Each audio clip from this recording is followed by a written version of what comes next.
Cuéntanos cuál fue, si es posible, el sueldo máximo que llegaste a percibir o el rol que llegaste a alcanzar dentro de Cine Papaya. ¿Tú crees que si tú hubieses estado a cargo, si hubieses estado parte de la comitiva, hubieses llegado a vender Cine Papaya o hubieses tomado otra estrategia distinta? Bienvenidos a todos al portal Ecosistema Startup Peruano. El día de hoy nos acompaña Sebastián Burgos, primer empleado de Cinepapaya. Y esta es la entrevista número 1 de nuestra plataforma. Sebastián, muchas gracias nuevamente por acompañarnos. Por favor, danos tus saludos iniciales y cuéntanos así en corto qué es Cinepapaya. Gracias, Joseph, por la invitación. Hola a todos, ¿qué tal? ¿Cómo están? Bueno, Cinepapaya era un ticketing online de venta de entradas de cine. Llegamos a vender en 18 países y aquí en Perú vendíamos en Cinemark, VK, Cinestar, Movie y Cinépolis. Buenísimo. Mira, de hecho, una ventaja de entrar a trabajar desde muy temprano y como tú dices, ser uno de los primeros colaboradores, además de esta startup, es que puedes ascender rápido en corto tiempo. Cuéntanos cuál fue, si es posible, el sueldo máximo que llegaste a percibir o el rol que llegaste a alcanzar dentro de Cinepapaya. Bueno, en Cinepapaya llegué a ser el líder de integraciones y ya luego, cuando fue comprado por Fandango en diciembre del 2016, ya en los últimos años tomé el puesto de CTO para toda Latinoamérica. Buenísimo. Y en todo este crecimiento, nuevamente sin dar números, porque yo entiendo que también debe haber una complejidad en el caso, ¿hasta cuánto crees que se pudo haber multiplicado incluso tu sueldo? Yo creo que algo que pasó es que en esa época las startups comenzaron a ir creciendo, ¿no? Hablo desde el año 2012 Sí. hasta el 2020 que cierra Fandango, y en ese momento ese crecimiento también impactaba a mi sueldo en esa época, ¿no? No sé, probablemente puede haber crecido unas alrededor de 10 veces, algo por el estilo, pero es que constantemente iban mejoras dentro del sueldo a medida que también la startup iba mejorando, ¿no? Buenísimo, gracias. Que ahí me gusta presionar un poquito, bien, pero bien, bien. Mira, una de las cosas que nos gustó mucho, creo que de la historia que siempre se comenta es que de alguna u otra manera siempre se alcanzaba a hacer ese Netflix, ¿no? Peruano aquí en nuestro país. Pero es algo que también de alguna u otra manera ahora nos golpea, porque siempre nos hablan de que, oye, en Perú tropicalizamos mucho. Las ideas que están fuera de nuestro radar. ¿Tú crees que esto se ve muy a menudo ahora y quizás como estrategia se va a apuntar más que tropicalizar en un mercado que todavía no está, digamos, tan aterrizado, tan automatizado, ir por unas ideas más disruptivas? Yo creo que es natural el hecho de empezar con una tropicalización y luego poder superarnos en eso. Creo que se dio, por ejemplo, en Japón, como copiaban por mucho tiempo a Estados Unidos y eventualmente ya comenzaron a innovar y se volvieron una potencia. Ujú. Lo mismo está sucediendo en Latinoamérica y de alguna manera eso ayuda a que el ecosistema se valide, ¿no? Rappi no es una innovación de cero, ¿no? Ya existía en Estados Unidos algunas aplicaciones similares y ni que hablar de super apps, ¿no?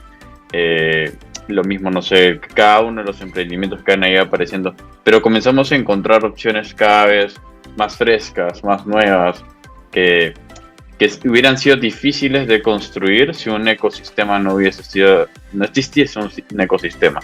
Y ese ecosistema se ha logrado gracias a las tropicalizaciones que se hicieron, que igual tiene su complejidad, ¿no? La realidad en Latinoamérica es muy distinta a la del resto del mundo, ¿no? Buenísimo. Sebastián, una tercera pregunta es que, en verdad, ustedes también han sido de alguna u otra manera expuestos por los diferentes concursos que lograron también captar, ganar, ser uno de los beneficiarios como Startup Perú, Guaira y entre otros. ¿Tú crees que necesariamente una startup deba seguir ese camino? Porque de alguna u otra manera hay otros que tienen otra estrategia y dicen, no, quizás los concursos nos enfocan un poco y vamos a generar nuestros propios ingresos, porque hemos visto que ganan muchas startups en Startup Perú, pero hay muchas también que quedan desactivadas en algún momento. Yo creo que es parte de la estrategia de cada una de las startups, ¿no? Y la complejidad que puede tener para levantar capital. No todos tienen la misma oportunidad para levantar dinero con facilidad. Entonces, bueno, necesitan subsistir y estos programas de equity free suelen ser bastante interesantes. Igual las aceleradoras, no solo hay que verlos por el dinero que te dan, ¿no?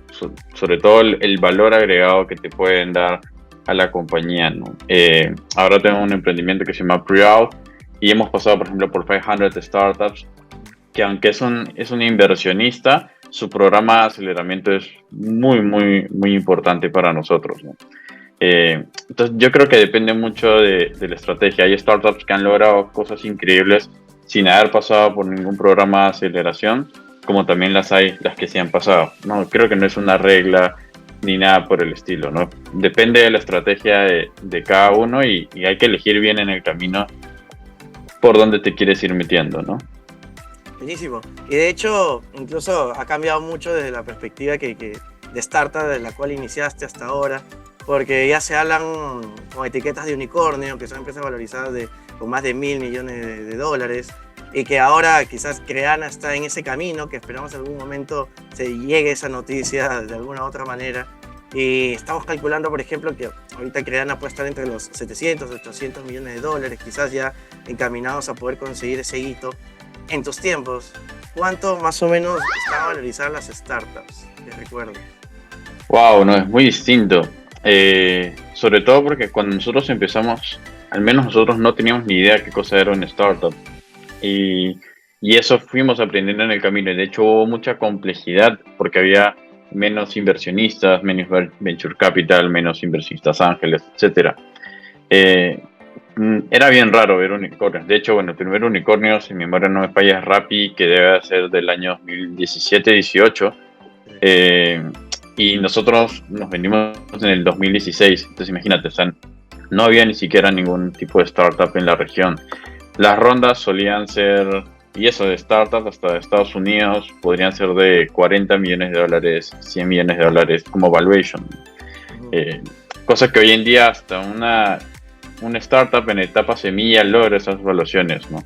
Que es increíble. Ha ido cambiando mucho y es justamente por estas validaciones que se han logrado en el ecosistema, ¿no? Sebastián, una consulta. Dentro de todo este tiempo que estuviste en Cinepapaya, ¿llegaste a ser solamente un colaborador o también percibiste algún porcentaje de la empresa?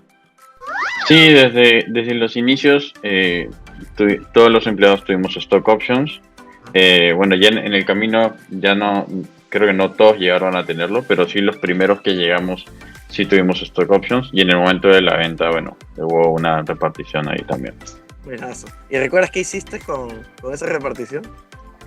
Sí, claro, justo me estaba mudando solo, bueno, no solo, con mi esposa y con mi hijo. O sea, me refería solo de que ya no viviendo con mis papás y me ayudó muchísimo para amoblar la casa, comprar la cama, refrigeradora, cocina. No fue mucho dinero, pero me ayudó para hacer esos primeros pasos, ¿no? De hecho, algo que también se escuchó muchísimo, y con esto cerramos seguramente esta sección de preguntas, es que se vendió en un tiempo adecuado, porque ya están de alguna manera rebalsando las inversiones y conversando con diferentes instituciones o empresas que tienen su tiempo también y ustedes están de alguna manera manejando el presupuesto para que todo pudiese calzar. ¿Tú crees que si tú hubieses estado a cargo, si hubieses estado parte de la comitiva, hubieses llegado a vender Cinepapaya o hubieses tomado otra estrategia distinta? Es una pregunta difícil. Yo creo que bueno, las decisiones que se tomaron fueron las que se tenían que tomar en su momento. Y de hecho siempre se consultó con todos y todos estuvimos de acuerdo con eso. Era una época compleja para el levantamiento de capital. Fue una época donde hubo como una especie de crisis en el levantamiento de capital. Muchas startups quebraron en esa época. Entonces, bueno, el camino que se tomó fue eso. Y al final del día creo que fue una muy buena decisión. La llegada de Fandango fue muy positiva para la empresa y no hubo un cambio en general. O sea, ellos respetaron mucho la estructura que teníamos, la forma en la que funcionábamos, el equipo en general. No tocaron absolutamente nada y tuvimos un apoyo gigante de parte de ellos. Aprendimos muchísimo en ese proceso. Buenísimo, Sebastián. Muy bien, ahora pasamos a las cortitas del ecosistema. Van a hacer 4 preguntas donde te voy a pedir que nos puedas responder de forma directa también y por ahí, si surgiese el caso, seguramente te vamos a abordar con alguna pregunta adicional. Número 1, cuéntanos cuál es la aplicación que más utilizas en tu día a día. Sin duda Twitter. Me informo mucho ahí de las cosas que pasan en el país y del ecosistema en general. Chévere. ¿Cómo te encontramos en Twitter? Como Sebas-Burgos, ahí me pueden seguir y nada, y ir compartiendo en conjunto mucha información. Buenísimo. Ya hemos hablado mucho del ecosistema, así que cuéntanos también si haces uso o eres cliente de alguna startup peruana y si es así, ¿cuál de ellas? Me gustó mucho usar Llego, no sé si lo han escuchado, que es YGOH. Sí, es de mudanzas, fue muy eficiente para mí y bueno, tuve la oportunidad de conocer al CEO y me parece que su historia es increíble, cómo se metió a construir este emprendimiento. Así que si se van a mudar, recomiendo que le den una chequeada a Llego. Buenísimo. Entre desarrollar un aplicativo o escribir un libro, ¿con cuál te quedas en este momento de tu vida? Wow, me gustaría escribir algo, me gustaría escribir un libro, pero digamos no tengo esas habilidades bien desarrolladas, así que me quedaría con escribir código donde siento que también puedo hacer cosas increíbles. ¿Ya ahí tienes alguna idea de cuál podría ser ese siguiente código o todavía no nos quieres spoilear? No tengo algo en mente, pero hay algo saldrá seguro. Buenísimo. Y dentro de todas las oportunidades que has tenido para cerrar un negocio, ¿cuál ha sido aquel lugar curioso que nos puedas contar? Bueno, nos tocó cerrar muchos negocios de manera virtual. Creo que, o sea, ya hoy en día no es tan curioso eso, pero lo es si te pones a pensar de cómo era antes de la pandemia, ¿no? Cerrar un negocio virtualmente iba a ser imposible y hoy en día se ha vuelto tan natural, ¿no? Entonces creo que me gusta resaltar eso porque hace que sea mucho más fácil todo, sea mucho más fácil cerrar negocios con otros países. Antes tenías que viajar, era toda una logística mucho más compleja, ¿no? Perfecto, Sebastián. Por favor, indícanos en qué redes sociales te podemos seguir, en dónde estás más activo y de qué manera también te buscamos. Sí, bueno, estoy muy activo en Twitter como Sebas-Burgos, me pueden encontrar también en LinkedIn como Sebastián Burgos Díaz. Estas son las principales redes en las que estoy, así que nada, encantado de que me puedan seguir y también seguirlos ustedes. Buenísimo, Sebastián. Muchas gracias por acompañarnos. Por favor, déjanos una última lección que puedes recomendarles a los emprendedores y también, por favor, sugiere e invítanos a la gente que nos sigan por el portal Ecosistema Startup Peruano. Sí, bueno, mi principal consejo es que se dediquen a construir, ¿no? El foco de realmente hacer esa idea que tienes, esas ganas de construir un emprendimiento, no valen nada hasta que realmente te pones a construir. Y tienes que tú validar que realmente eres la persona adecuada para construir lo que quieres hacer. Y eso es haciendo. Y nada, los invito a seguir todas las redes del ecosistema de startup peruano que están empezando y está siendo muy interesante el contenido que están sacando. Buenísimo, muchas gracias. Hasta luego. Cuídense, chao, chao.